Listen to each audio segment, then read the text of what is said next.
මගේ හිතවත් ශ්‍රාවක ඔබට ගෙවුණු දිනේ කොහොමද? ඔබ හොඳින් කියලා මම හිතනවා. අපි හැමෝටම අමතක වුණ මතක තියෙනවා. අමතක වෙලා තිබිලා එක පාරටම එක මොහොතකදී මතක් වෙන මතක තියෙනවා. ඉතින් මටත් එහෙම චූටි මතකයක් මතක් වුණා. කාලයක් තිබුණා. එතකොට මං හිතන්නේ 2 වසරේ වගේ හැමදාම හවස 6:30ට ඇහෙනවා ඇතින් ගහකොළ මල් ගල් ගැසී බලා සිටිනවා කියලා. මමත් ඉතින් ගහක් ගලක් වගේ උනාට හදවතින් බොහොම සතුටින් රූපවාහිනිය දිහා ගහක් ගලක් වගේ බලන් ඉන්නවා. ඒ බොහොම ජනප්‍රිය වෙච්ච ඔබත් දන්නවා ඇති සුජාත දියණිය කියන ඒ කොරියානු කතාව බලන්න. මම මගේ මතක් වෙච්ච මතකයට යන්න කලින් ඒ කාලේ ගැන පොඩ්ඩක් කිව්වොත් ඇත්තටම මේ කාලේ මේ කොරියානු කතා රැල්ල නැත්තම් මේ උන්මාදය නැගී ආපු දවස්. ඒ කියන්නේ තරුණ අපිට වැඩි ඒ වෙද්දී වයස අක්කලා ලොකු වයස කියන්නේ මේ ගොඩක් වයස කට්ටිය නෙමෙයි. තරුණ අක්කලා ඒ වගේම පුංචි ගෑනු ළමයි එහෙම මේ සුජාත් දියණි නැත්තම් මේ අභීත දියණි වගේ කොණ්ඩේ අර ඒගොල්ලන්ගේ අර තියෙන කොරියන් කොණ්ඩ කටු ගහනවා. ඒ වගේම අර ඒගොල්ලන්ගේ ෆොටෝ හොයනවා, පත්‍ර වලින් කපලා බිත්ති වල අලුව ගන්නවා.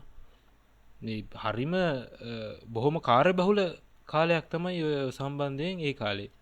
අතර මේ ජාතික රූපවාහිනිය තමයි මම දැනුවත්ව මේ කොරියානු කතා රැල්ලට නව පණක් දුන්නේ.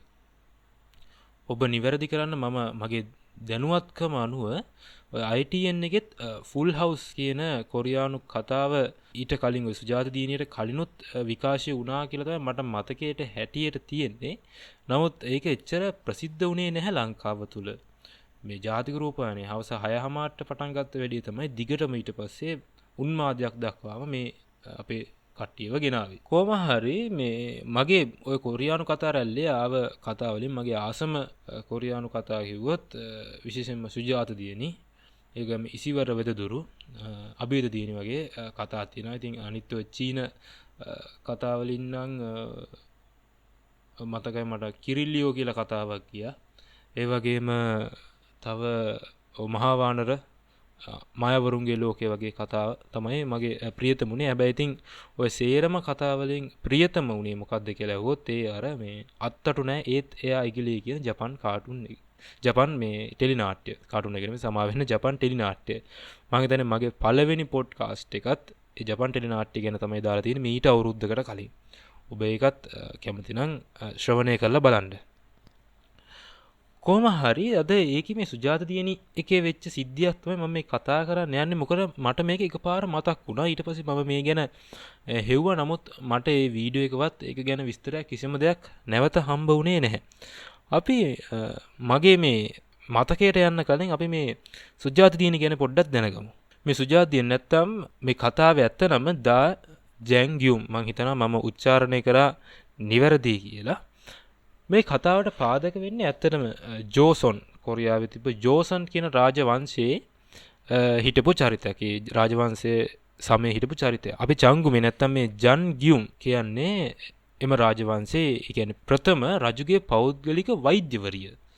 කියන්නේ කාන්තාවක් වෛද්‍යවරියක් පෞද්ගලික වෛද්‍යවරියක් වෙලා තියෙන ඇයිගේ වෙලාව. ඉතින් මේ ඇගේ නම මේ ජෝසන් රාජවංශයේ වාර්තාවල බොහෝ තැන්වල සටහන් වෙලා තියෙනවා කියලා තමයි වාර්තා වෙන්නේ. හැබැයි විද්වතුන් සමහරක් අය කියන්නේ ඉතින් එහෙම කෙනෙක් හිටියද කියලා අපිට හරියටම විද්‍යාත්මකව සාධක හොයාගන්න බැහැ කියලා. නමුත් මේ ඇගේ නම මේ වාර්තාවල සඳහන් වෙලා තියෙනවා. මේ අපි සුජාත දියණි කියලා බැලුවේ MBC කියන නාලිකාවේ 2003 ඉඳන් 2004 වෙනකන් විකාශය වෙච්ච කතාවක්. ඒක තමයි ඒ කියන්නේ ඒකේ නමක් දා ජැන්ග්යුම්. ඉතින් ඒක සිංහලට පරිවර්තනය කරලා සුජාත දියණි විදිහට අපේ ලංකාවේදී අපි බැලුවා.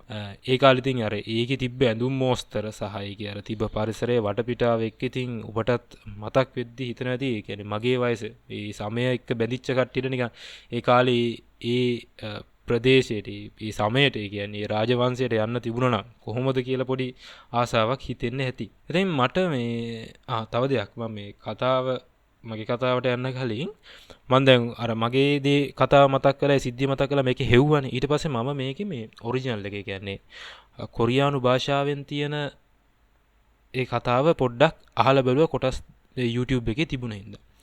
එතකොට මට හිතුණ දේ තමයි ඇත්තටම ජාතික රූපවාහිනියෙන් හඬ කවපු එකේ සිංහල හඬ කැවීම් ශිල්පීන් කොච්චර දුරට අර ඔරිජිනල් එකේ හඬට ඒ නළුවන්ගේ හඬට කොච්චර දුරට සමානද කියන එක. ඔබත් පොඩ්ඩක් අහලා ඔබගේ මතකයේ තියනවා නම් බලන්නේ විවිධ චරිත ඔය අතුරු මැද්දෙන් එන චරිත වලට පවා තෝරාගෙන තියෙන හඬ නළුවන් ඇත්තටම අර ඔරිජිනල් එකේ තියෙන එකටම 95ක් 99ක් විතරම මාර විදියට මැච් වෙනවා. බිකෝස් මාර විදියටම ගැලපෙනවා. ඒක තමයි මට ඇත්තටම ඒක හින පුදුම හිතුණා. එහෙම කොහොමද කරන්නේ කියලා. නමුත් ඒ තරම් ජාතික රූපවාහිනී හඬ කැවීම වංශයේ බොහොම ඉදිරියෙන් ඉඳලා තියෙන ඒ වෙලාවේදී. හොඳයි දැන් මගේ කතාවට ගියොත් ඇත්තටම මම මේ අද පොඩ්කාස්ට් එක කරන්නේ ඔබගෙන් පොඩි උදව්වක් ඉල්ලලා. මොකද මේ කතාව මේ කොටස මට මතකයක් විදිහට එකපාර ආවා. නමුත් මට මතක නැහැ මේක කොතනද කොයි මොහොතේද මේක සිද්ධ වුනේ කියලා. ඉතින් මම ඔබගෙන් අහන්නේ මේ රසිකයෙක් මේක මතක තැන තියෙනවා අනිවාර්යෙන් ඒක පහලින් කමෙන්ට් එකක් කරන්න. මට පොඩ්ඩක් ආපහු මේ කොටස බලන්න ආසයි. මොකද ඒක තමයි මුළු කතාවෙම මම ආසම කරපු තැන. ඒ කතාව ඔබට කියනවා නම් මෙහෙමයි සිද්ධ වෙන්නේ. මට මතකයේ හැටියට රජතුමාට මේ රාජ්‍ය මොකක් හරි සම්බන්ධ ඥාති සම්බන්ධයක් තියෙන රජතුමාට වගේ ඥාති සම්බන්ධයක් තියෙන වයසක කාන්තාවක් පන්සලක වගේ ඉන්නවා.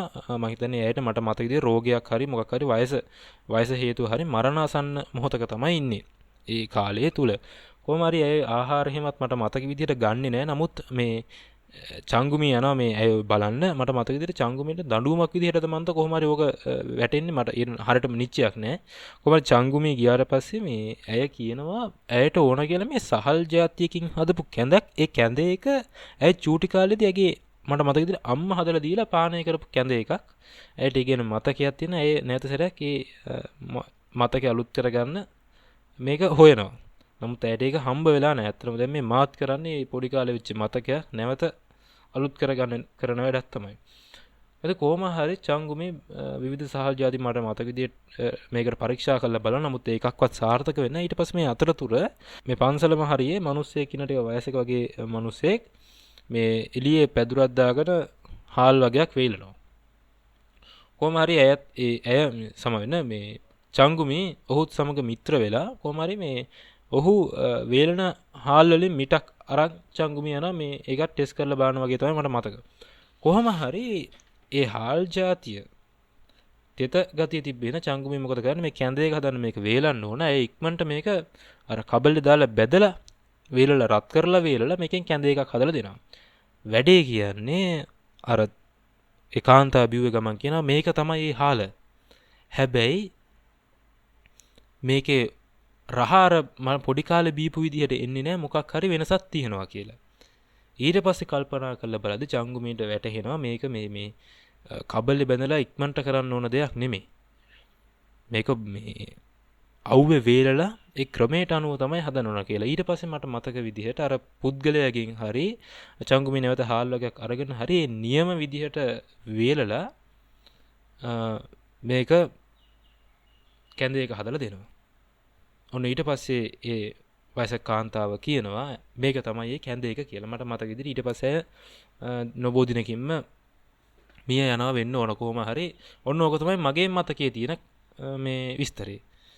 ඉතින් ඒ කතාව හැට ඒ තැනැත්තියටත් මරණාසන්න මොහොතේ මතක් වෙන්නේ තමන්ගේ චූටි කාලේ තිබ්බ මතකයක්. මටත් වෙලා තියෙන මේ මතකයක්. ඉතින් අපි හැමෝම මේ මතක එක්ක ජීවත් වෙනවා. එක අවස්ථාවක හිතන මේ චූටි කාලේ හරි අපි ගොඩක් කාලයකට කලින් දැක්කේ මතකය නැවත අලුත් කරගන්න ඕන කියලා. මේ ජීවිතේ මේ චංගුමී කතාවේ ඒ කොටසින් මට හිතුනේ ඒක තමයි කියන්නේ අපේ මතකයන් කොච්චර දුරට යනවද. ඒ වගේම තමයි සමහරක් දේවල් තියෙනවා ඉක්මනට හදිස්සිය කරලා හරියන්නේ නැහැ. ඒකේ නියම රහ එන්නේ නැහැ. මොකක් හරි වැඩකට කාලය අවශ්‍යයි. එහෙම කරලා තමයි රහ දෙයක් එළියට දාන්න පුළුවන්. හොඳයි දැන් මම ඔබෙන් ඉල්ලන්නේ අවසානට ඔබටත් මේ ගැන මතකයක් තියෙනවා නම් සහ ඔබත් මේ වගේ පුංචි කාලේ මතකයන් තියෙනවා නම් අනිවාර්යෙන් ඔබට කියන්න පුළුවන් නම් ඔබට ආස කරන මතකයන් තියෙනවා නම් පහලින් කමෙන්ට් එකක් කරන්න. ඒ වගේම තමයි මට කරන උදව්වක් වශයෙන් අනේ කවුරු හරි මේ රසිකයෙක් කියනවා නම් මට කියනවාද ඒකේ එපිසෝඩ් එක කී වෙන එකද කොයි හරියද මේ මට පොඩ්ඩක් ඒක නැවත බලන්න ආසාවක් ඇති වුණා. නමුත් මට මේක YouTube එකේ හොයාගන්න නම් බැරුණා. මම විවිධ විදිහට try කරලා බලුවා. නමුත් මට ඒක හම්බ වුණේ නැහැ. ඒ වගේම තමයි මේක බලන්න පුළුවන් වෙන ක්‍රමයක් තියෙනවා නම් ඒකත් මට කියන්න සමහරක් ඒවා නම් මම හිතන්නේ වෙබ්සයිට් වගේ ඒවා නම් කමෙන්ට් එකේ දාන්න බෑ. නමුත් YouTube එකේ තියෙනවා නම් අනිවාර්යෙන් මට ඒකට කියන්නකෝ මොන එපිසෝඩ් එකද කොහොමද කියලා. හොඳයි එහෙනම් අද සංවාදය ඕක මම හිතනවා ඔබ යම්කිසි දෙයක් ඉගෙන ගන්න ඇති කියලා මේ සම්බන්ධයෙන්. එහෙනම් නැවතත් මේ වගේ සංවාදයක් සමගින් හිතවත් ශ්‍රාවක ඔබ සමග මම නැවතත් හමු වෙන්නම්. එහෙනම් ඔබට සුබ දවසක් වේවා.